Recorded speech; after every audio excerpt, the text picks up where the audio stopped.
Isuwa and Yakubu couldn't have been more different, even as boys. Isuwa grew up wild and restless. He loved the open fields, the thrill of the hunt, and the wind on his face. He was strong, loud, and always moving. By the time he was a young man, he was already known as a skilled hunter, the kind of man people looked up to in the camp. Yakubu, on the other hand, was quiet and thoughtful. He stayed close to the tent, helping his mother with the daily chores and learning to cook. He was clever, always thinking, always watching.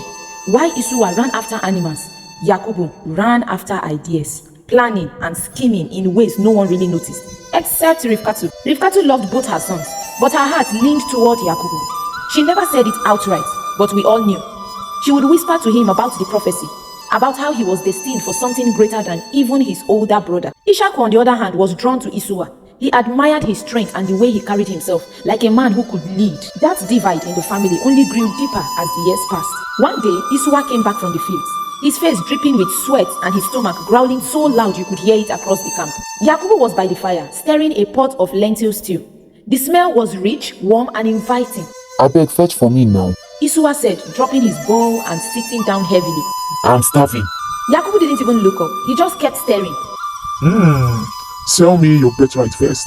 He said casually. Hi dearest, a big thank you to everyone for supporting my page. Your constant support, comments, and shares on my page mean everything to me. If you haven't already, please subscribe and stay tuned for more exciting content. Let's keep the conversation going. I was nearby and heard it all. At first, I thought Isuwa would laugh and walk away, but he didn't. Instead, he groaned and leaned forward. What good is birthright to me if I'm dying of hunger? He snapped. Yakubu raised an eyebrow, his lips twitching into a small smile. Oya, swear first now. He said. Isuwa didn't even hesitate. Fine, it's yours.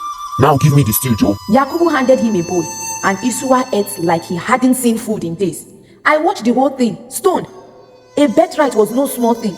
It meant Isuwa's place as the firstborn, his inheritance and the blessings of their father. And he had given it all up for a bowl of stew. From that day, I realized Yakubu wasn't just clever, he was determined. He wasn't going to let anything or anyone stand in the way of the future he believed was his. But I also saw something in Isuwa's face that day. Something I couldn't forget. It wasn't just hunger. It was the look of a man who didn't value what he had until it was too late. The story of those brothers was far from over. This was just the beginning of the struggle between two nations born from one womb. Thank you for listening.